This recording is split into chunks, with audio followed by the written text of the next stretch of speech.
Salut à tous, nous nous trouvons ici à Alligator Music à Montreux en compagnie d'Emmanuel Cottier et de David Rosset pour parler du MIGS qui est le Montreux International Guitar Show qui va se dérouler du 5 au 7 mai au Casino Barrière. C'est la 2e édition et les deux gars qui sont là, c'est les fondateurs. L'année dernière, sur 1100 mètres carrés, on a pu voir des exposants qui venaient d'un peu partout d'Europe, même du Canada. Il y avait une 70aine d'exposants et 3200 visiteurs. Pourquoi on parle du MIGS? Alors la guitare a une immense place dans le blues, mais finalement il y aura des concerts qui ne sont pas forcément blues, avec par exemple Martin Miller, Chris Wood ou encore le finlandais Petri Sariola. Mais Eric Steckel sera présent le 6, ainsi que Dirty Sound Magnet, qui vont faire une petite séance spéciale blues. Donc ça, pour nous, pour vous, les amoureux du blues, à ne pas manquer. Et c'est vrai qu'un mix, finalement, qu'on aime le rock, qu'on aime n'importe quelle musique, c'est hyper intéressant. Vous allez avoir des luthiers, par exemple, justement du live, il y aura des masterclass. Quoi d'autre? Bonjour à tous. Alors, je me présente, moi c'est David. Et Emmanuel. Je parle un petit peu peut-être des exposants, je rebondis vu que tu as parlé de ça. Donc là effectivement on touche aux amoureux de la guitare, ou aux gens qui veulent découvrir l'univers de la guitare et notamment la guitare de luthier, d'artisan. Donc on aura à peu près 80 exposants cette année. Donc les 1100 mètres carrés toujours, avec plein de choses à découvrir, des guitares acoustiques, des guitares électriques, des résonateurs, enfin il y en a pour tout le monde, des effets, des amplis, etc. Et puis évidemment tu as parlé des concerts masterclass, il y aura des démos aussi, il y aura un talk show avec un très grand luthier canadien qui est Robin Boucher. Et puis plein de concerts, et ça je vais laisser à Emmanuel le soin d'en parler un petit peu plus précisément. Say, oh, is that the bass that does that thing? Okay, so I'll stick to the bass. No, drums are much more fun. So if you get the rhythm, 1, 2, 3, 4. Oui, alors pour les concerts, on a 3 soirées. L'idée, c'était de faire un petit peu un chemin à travers la guitare dans la musique. Donc vendredi, on a Martin Miller, c'est un YouTuber, pour ceux qui ne le connaissent pas, qui fait plus de 140 millions de vues, donc c'est pas rien. Lui, son idée, c'était de réunir des musiciens de session, donc des gens qui travaillent en studio essentiellement, et puis de faire des vidéos sur YouTube où ils font des mash-ups, des groupes et puis des périodes du rock et de la musique qui nous a beaucoup plu à tous, je crois. Donc ils font des mashups des 80s, des 90s, ils font des morceaux de Police, des morceaux de Queen, des morceaux de Pink Floyd, etc., Hendrix. Assez éclectique, hein, comme Très ça. éclectique, ouais, ils savent jouer tout, mais ils jouent comme des bêtes, c'est ça qui est intéressant, c'est des super musiciens. Et puis l'idée, c'est de venir là, ils viennent avec Annika Nils, qui est la batteuse, qui était la batteuse de Jeff Beck, puisqu'il est décédé malheureusement. Et ils vont sûrement faire un petit hommage à Jeff Beck aussi. Well, she's walking through the clouds with a circus mind that's running wild. Butterflies and zebras, moonbeams, and fairy tales. That's all she ever thinks about. Riding with the wind.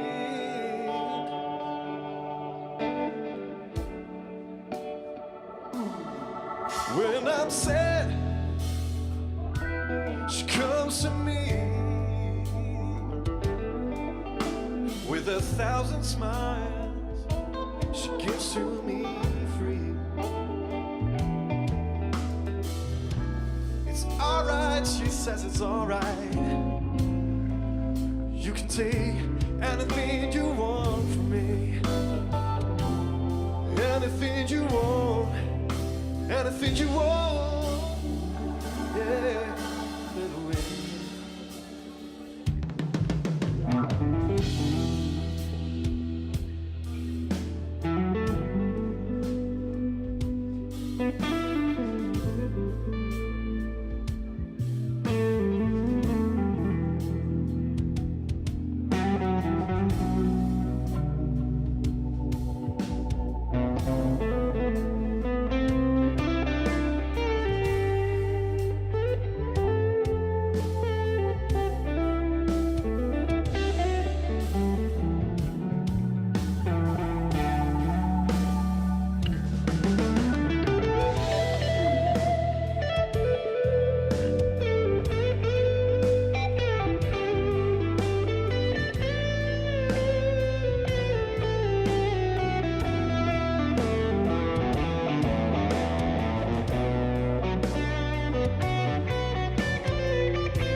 essaie aussi de programmer, c'est des choses un peu uniques. Donc cette soirée-là, Martin Miller avec Annika Nils, c'est unique, il ne le fera pas ailleurs, donc si vous voulez profiter de ça, bah, c'est chez nous que ça se passe. Samedi soir, comme tu l'as dit, Dirty Sound Magnet et Eric Steckel. On aura avant ça un showcase de Kvirot Shayon, qui est un youtubeur israélien, qui lui fait... Écoute, c'est stratosphérique, on regardait avec David, je crois qu'il fait 300 000 vues par jour sur tous ses réseaux sociaux.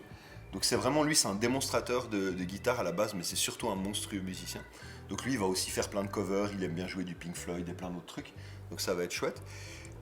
Dimanche, on a Stokelo Rosenberg, guitariste gitan ou manouche, plus communément comme ça qu'on les appelle, donc la verve, la lignée Django Reinhardt, peut-être un des meilleurs au monde, il remplit Jazz à Vienne, donc je pense que le voir dans une petite salle de 300 personnes, ça va être bien cool. Et puis on continue la soirée après avec, il y aura un showcase, et puis une soirée fingerstyle, donc c'est un petit peu, on est entre les routes du blues et... j'ai envie de te dire la modernité, c'est les guitaristes fingerstyle, c'est des gens qui font tout avec juste leur guitare acoustique. Donc ils percutent les guitares pour faire des rythmes, ils jouent plusieurs choses en même temps. Donc là, il y aura aussi du blues, ça sera c'est pas pas spécifique. du blues, mais ce que je veux dire, c'est qu'on est dans l'esprit de ce qu'était le blues au départ, c'est-à-dire que tu as Ça une veut guitare. dire Et la puis gratte et puis tu vas, et puis quoi. tu donnes ce que tu as à Une donner. acoustique, Et ouais. là, on a fait venir des Suisses, donc on a Vincent Schmitt qui était là l'année passée, qui était vraiment plébiscité par tout le monde parce qu'ils ont adoré. Il y a Florian Desbaillet, et au fait l'année passée on avait John Gomm qui est un des meilleurs dans le style, et il m'a dit écoute, moi j'ai rencontré ce type qui est pas loin de chez vous, il faut que vous ayez voir ce qu'il fait. Puis le hasard était que je le connaissais parce qu'il était venu une fois ici dans mon magasin. On a encore Adrien Delmar qui est un étudiant de la HMU à Lausanne, qui est aussi un magnifique guitariste. Après on a Alex Boldin qui vient de gagner un prix dans un concours de fingerstyle en Allemagne. Et puis après, on a un peu les plus grandes stars du style qui sont Petri Sariola et Chris Wood, qui sont deux sommités dans le domaine. Voilà. Donc ça, c'est pour les concerts. Puis dans les masterclass, on a plein de gens intéressants. Il y a Saturax, qui est un youtubeur. Mais quoi, la masterclass est basée sur quoi? Alors, c'est viennent... des thèmes différents. Tu veux expliquer? Vas-y. Ils viennent en fait montrer un petit peu plus que juste jouer, par exemple un showcase où ils vont prendre un instrument puis dire voilà, ça c'est ce que je sais faire. Là, ils viennent en parler. Donc l'idée, c'est il y a des gens comme Laurent Rousseau qui a une chaîne YouTube super intéressante qui s'appelle La Minute Utile du Musicien. Et il vient raconter des musiciens, ou il vient raconter des morceaux, comment ils se jouent, pourquoi. Des etc. trucs et astuces aussi Technique, pour vraiment... voilà. Et puis c'est ouais. un échange aussi, c'est des gens qui sont passionnants à voir sur YouTube, et puis c'est des gens qui sont encore plus chouettes à voir en vrai. On a eu l'occasion de tous un peu les rencontrer, et c'est des musiciens passionnés, et donc ils viennent te transmettre leur passion. Donc je pense que ça c'est génial pour les gens qui aiment ce type de musique qui est orientée guitare, c'est d'avoir la chance de parler avec des musiciens ultra pointus, et puis qui viennent vraiment dans le but d'échanger. Et de parler de leur expérience, voilà. leur expérience live, Exactement. leur expérience studio. Ouais, ils viennent passer un moment et ils font ce qu'ils ont eux prévu. Non, on leur donne pas de cahier des charges ou d'obligation de parler de ci ou de parler de ça. Souvent ils viennent, ils ont prévu quelque chose, ça se passe jamais vraiment comme prévu. Et puis des gens leur posent des questions, ils répondent. Voilà, donc c'est vraiment l'idée de faire quelque chose. De Martin Miller, on fera une. Il y a T-Bax qui en fera une, qui est un monstrueux bassiste. Il y a Alex Lefoco qui a fait Italia's Got Talent. Il y a, qui c'est que j'oublie encore? Saturax qui vient. Saturax, donc qui est un youtubeur français qui fait aussi de la pédagogie autour de la guitare et qui montre comment jouer le morceau de Marc Lefleur ou de... Voilà, et il va vraiment loin. On aura aussi la chance d'avoir la visite. Alors, il ne fait rien de particulier, mais il vient sur Salon. C'est Paul Davids, qui est un des plus gros youtubeurs guitare du moment, qui lui vient visiter, découvrir, etc. Il a accepté de venir. Et il ne fait pas beaucoup ces choses-là, donc on est aussi super content de l'avoir. Et puis moi je voulais aussi rebondir, vu qu'on est sur une chaîne un peu spécifique blues, sur deux choses. Excuse-moi, je te prends parce que on a parlé d'une petite salle intimiste vite fait, mais je pense que c'est important de faire comprendre aux gens que la salle du Montreux International Guitar Show, la Au scène... niveau de l'acoustique. Alors nous on met vraiment tout en œuvre pour avoir une super acoustique, pour avoir un spectacle de lumière qui est spécialement fait, et c'est une petite salle de 300 personnes. Et je vous raconte une petite histoire. Emmanuel, quand il faisait la programmation, il m'a dit regarde Eric Steckel, t'en penses quoi? L'année passée on a pris une claque avec Ben Poole, il me dit t'as pris une claque, et cette année tu vas encore en prendre une plus grande. Et c'est vrai qu'en regardant les vidéos d'Eric Steckel, alors j'imagine que beaucoup d'entre vous le connaissent, oui. mais enfin vraiment c'est quelqu'un, là il nous a fait une petite vidéo promo où il joue tout seul. Je pense que ça vaut la peine de venir voir, et surtout dans les conditions Optimal. C'est des conditions dans lesquelles on accueille les gens, on accueille les artistes. C'est une petite salle de 300 personnes. Il n'y a pas de bouchon parce que le son est parfait, il est complètement aux normes.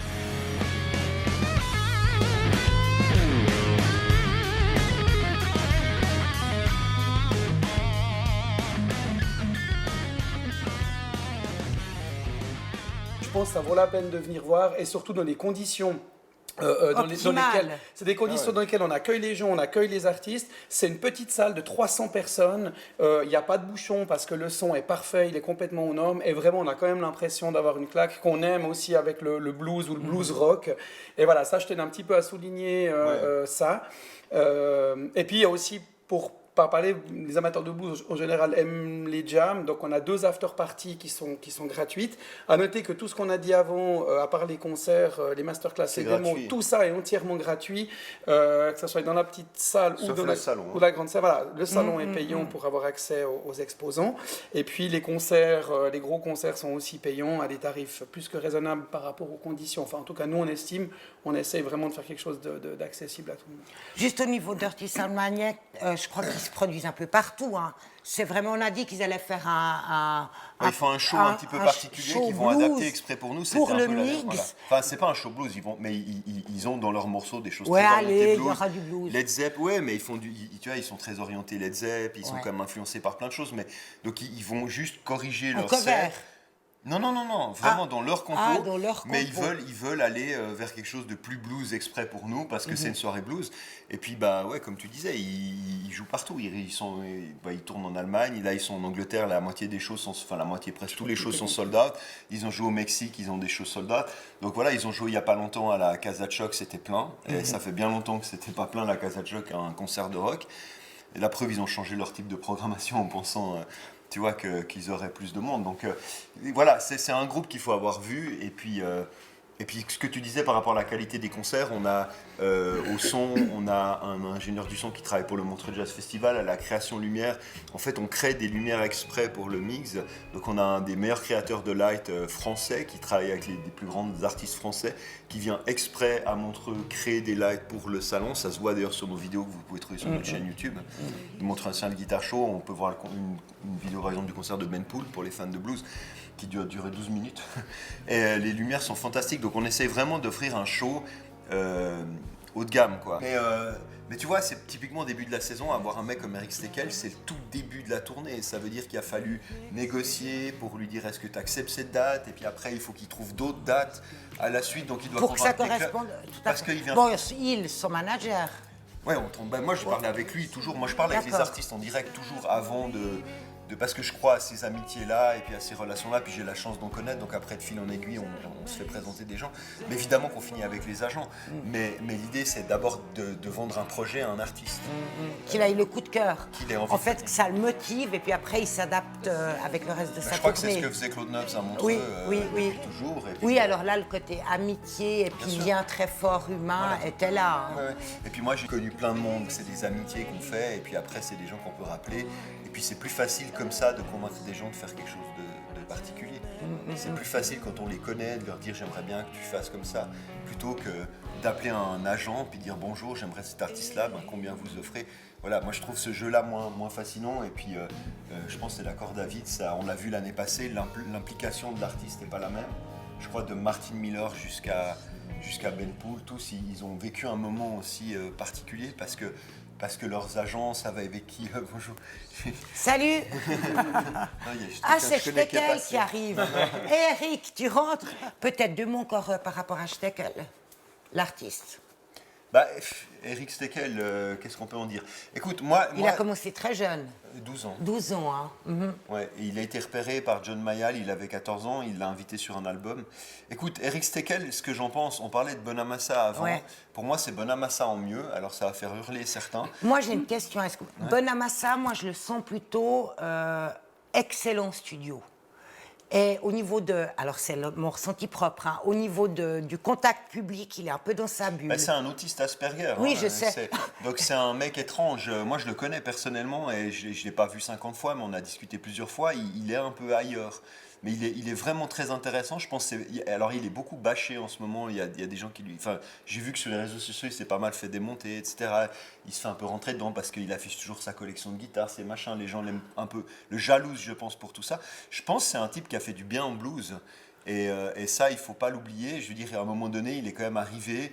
Je sais pas, quand il a fait Rock Palace en Allemagne, ça doit faire au moins 15 ans. Il a remis un gros coup de dépoussiérage dans le power trio blues avec la grosse guitare. Il a envoyé des gros classiques de B.B. King, des trucs comme ça. Donc il a remis un peu ce blues avec de l'énergie sur le devant de la scène. Donc je pense qu'on lui doit ça. Il a quand même redécouvert Beth Hart aussi. Donc voilà, donc c'est un type qui a ça, mais maintenant il a aussi une relation de par son état d'être, quoi. Qui est ce qu'il est. Son identité. Voilà, il a une relation publique qui est particulière parce que il est particulier. Maintenant, Eric Steckel, pour revenir à lui, je pense qu'il a tout à fait une autre approche, dans le sens que c'est vraiment un mec normal, tu vois, mais si on peut juger de ça, il est plus les pieds sur terre, tu vois. Et du coup, son blues, il s'en ressent. C'est-à-dire que c'est un type qui est extrêmement technique, qui joue pas pour en mettre plein la tronche, même s'il t'en met plein la tronche. Ouais, technique, mais avec du cœur. Ouais, il a des Quand on grosses l'entend énergies, jouer, il y a... Et c'est là où il a quelque chose de plus que Joe, c'est qu'il vient pas juste délivrer un truc qui est un peu acquis dans sa tête comme un joueur d'échecs qui connaît une ouverture et qui Très la bon balance par exemple, cœur. exactement. En fait, il vient improviser, essayer. Et du coup, Eric, c'est un type qui est beaucoup dans les tripes, qui est beaucoup dans l'énergie. Et puis moi, ce que j'aime dans son blues, c'est qu'il joue avec un très très gros son. Finalement, il a un matos qui est presque fait pour jouer du métal, tu vois ce que je veux dire, en termes de technique. Ses guitares, ses amplis, etc., c'est du très gros son. Puis en fait, il en a beaucoup sous le pied, ce qui fait que c'est très dynamique comme blues. C'est un blues où autant il est tout doucement, autant il a une grosse attaque. Et puis je pense que ça, c'est vraiment chouette pour les gens qui aiment le beau gros blues, tu vois, parce que tu te prends vraiment autant des slow blues que des gros trucs un peu à la ZZ Top.